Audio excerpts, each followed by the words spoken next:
मुंबई के समता नगर पुलिस थाना क्षेत्र में 17 वर्षीय नाबालिग बच्ची की कथित दुष्कर्म के बाद हत्या के मामले ने पूरे शहर को झकझोर दिया है। इस सनसनीखेज वारदात में पुलिस ने आरोपी सूरज वाघमारे को गिरफ्तार कर लिया है और मामले की जांच जारी है। इस बीच पीड़ित परिवार ने दावा किया है कि एफआईआर में पीड़िता की उम्र 22 वर्ष दर्ज की गई थी, जबकि वह 17 वर्ष की नाबालिग थी। परिवार ने आज पुलिस स्टेशन पहुंचकर उम्र से संबंधित दस्तावेज पुलिस को सौंप दिए और एफआईआर में आवश्यक संशोधन की मांग की। समता नगर पुलिस स्टेशन के बाहर रविवार को बड़ी संख्या में लोगों ने एकत्र होकर पीड़ित परिवार के समर्थन में प्रदर्शन किया। प्रदर्शनकारियों ने आरोपी के खिलाफ कड़ी से कड़ी कार्रवाई और फास्ट ट्रैक कोर्ट में मुकदमा चलाकर जल्द से जल्द फांसी की सजा देने की मांग की। प्रदर्शन में शिवसेना नेता एवं प्रवक्ता संजय निरुपम, अंतर्राष्ट्रीय हिंदू परिषद कोंकण प्रांत के संयुक्त महामंत्री बी.एल. भारद्वाज, भारतीय जनता पार्टी उत्तर भारतीय सेल मुंबई के अध्यक्ष प्रमोद मिश्रा, विश्वकर्मा समाज के अध्यक्ष रमाशंकर विश्वकर्मा सहित सैकड़ों लोग मौजूद रहे। परिजनों का कहना है कि उनकी बेटी नाबालिग थी और इसी आधार पर उन्होंने पुलिस को उसके जन्म से जुड़े दस्तावेज सौंपे हैं। परिवार का कहना है कि उन्हें केवल न्याय चाहिए और आरोपी को जल्द से जल्द फांसी की सजा मिलनी चाहिए। उधर पुलिस का कहना है कि आरोपी सूरज वाघमारे को गिरफ्तार कर लिया गया है।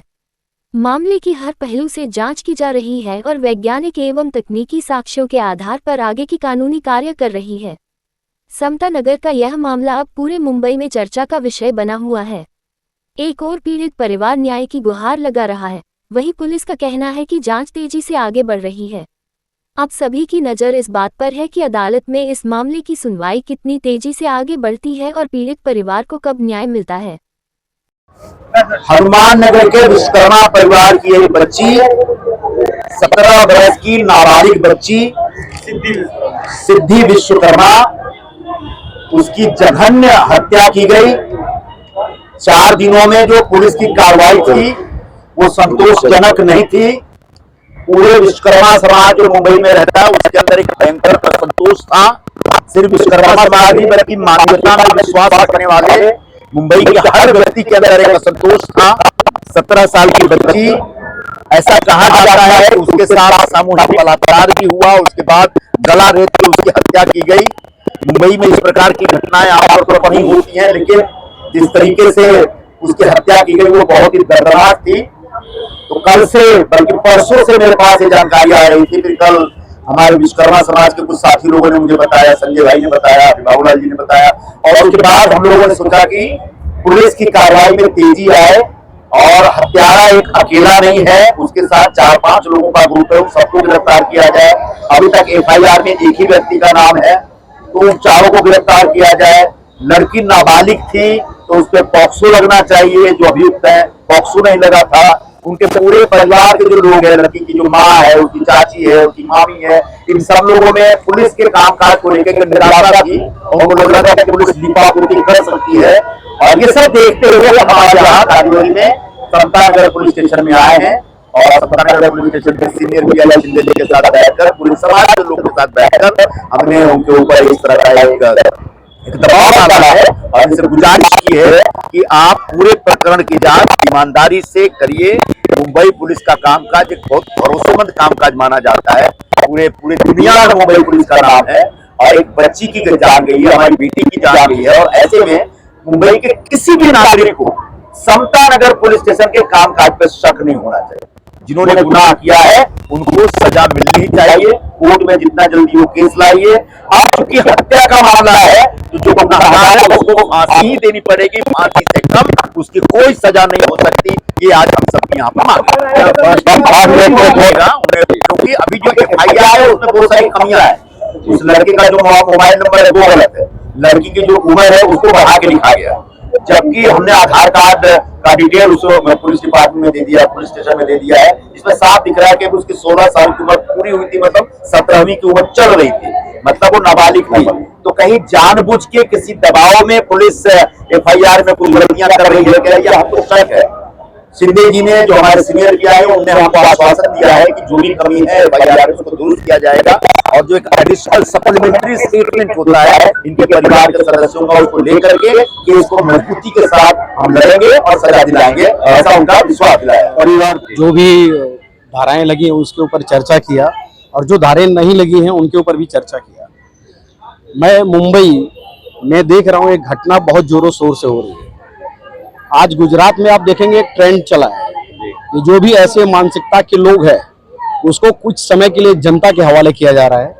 इसी तरह से मैं महाराष्ट्र सरकार से ये आह्वान करता हूँ कि आप भी ऐसे जो नरसंहार कर रहे हैं हमारी दुर्गाओं के साथ में, उनके साथ में भी अपने सनातनी उनकी सेवा का अवसर दें और हम उनकी सेवा अच्छे से करेंगे और 1 किलोमीटर की उनकी पद यात्रा निकालेंगे।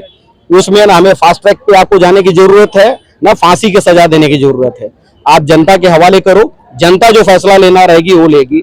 यही कहते हुए मैं अपनी वाणी को विराम देता हूँ। नमस्कार, जय श्री राम। एक अधिवक्ता होने के नाते मैं ये कहना चाहूंगी कि ये जो घटना है बहुत ही निंदनीय घटना है। ऐसा किसी के साथ में नहीं होना चाहिए और ऐसा अगर हुआ है तो कहीं न कहीं फॉरेस्ट प्रशासन और पुलिस प्रशासन की कमी की वजह से ही हुआ है, क्योंकि ये जहाँ पे घटना हुआ है वो फॉरेस्ट एरिया है, वहां पे जाने की परमिशन नहीं है, तो कैसे लोग अंदर गए। यहाँ पे ये घटना हुआ 9 तारीख की घटना है। जैसा कि मैंने अभी देखा, पीड़ित परिवार का स्टेटमेंट अभी जारी है और सिर्फ सेक्शन 103 क्लॉज 2 लगाया है जो कि मर्डर का चार्ज है। लेकिन जो पीड़ित लड़की है उसकी उम्र 16 साल 10 महीने है, 18 साल के अंदर आती है। इसलिए मैंने ऑफिसर से पर्सनली रिक्वेस्ट किया कि वो इसमें पोक्सो का भी सेक्शन ऐड करे, जिसका आश्वासन उन्होंने मुझे दिया है। साथ ही आरोपी को कोर्ट में प्रोड्यूस किया गया था, जिसे 6 दिवस का पुलिस कस्टडी मिला हुआ है।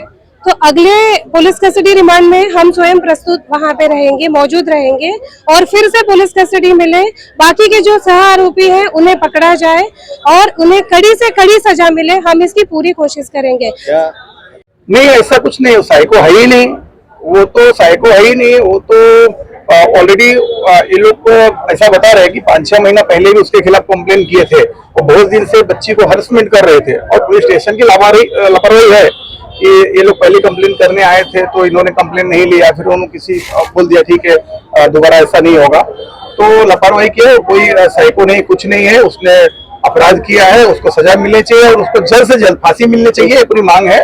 और हम लोग पूरा इसके लिए जहाँ जाना होगा वहां जाएंगे, कोर्ट में जाना रहेगा या पुलिस स्टेशन में या अन्य अधिकारी के पास हम लोग जाएंगे। वो वाणी देके छोड़ दिया था। अगर उस समय कुछ FIR जैसा कोशिश करते तो ये घटना ही होती थी। उस समय लड़की की उम्र 15 साल थी। आज बलात्कार करके उसके साथ जो भी सामूहिक दुष्कर्म करके 17 साल बच्ची का उम्र है, उसको 22 साल दिखाया गया है। इसको पोस्को केस लेना चाहिए और फास्ट ट्रैक में इस मैटर को चलाना चाहिए, जिससे कि हमारे नहीं हर एक कास्ट में, हर एक समाज में ये भावना जावे कि कोई दुष्कर्म करने के पहले सोचे और घर को बुलडोजर से तोड़ना चाहिए। बाकी हमारी बच्ची हमारे समाज से गई, वो तो वापस आने वाली नहीं है। लेकिन मैं कानून प्रक्रिया से ये गुहार करूंगा कि उसके ऊपर पोस्को का केस लिया जाए, उसकी CDR निकाली जाए, उसके साथ कितने बच्चे के दोस्त लोग थे उसकी इंक्वायरी की जाए। और ये हमारे मुंबई, पूरे महाराष्ट्र, विश्वकर्मा समाज का सवाल, इज्जत का सवाल है।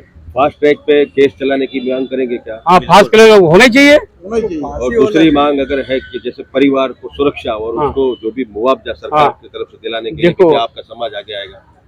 अभी परिवार को मुआवजा, समाज या पैसा देने से परिवार नहीं चलने वाला है। आज बच्ची आज 17 साल की चली गई हमारे आँख के सामने से। जी। उसके लिए अगर सरकार देती है तो धन्यवाद देना चाहता हूँ। बाकी उसको फांसी की सजा होना चाहिए। उसको अगला कदम क्या होगा? कदम जिस पर आज मुंबई में हमारे समाज के लोग जमा हुए हैं, 1 महीने के अंदर वापिस से समाज वापिस जमा होगा। इससे ज्यादा संख्या में समाज जमा होगा।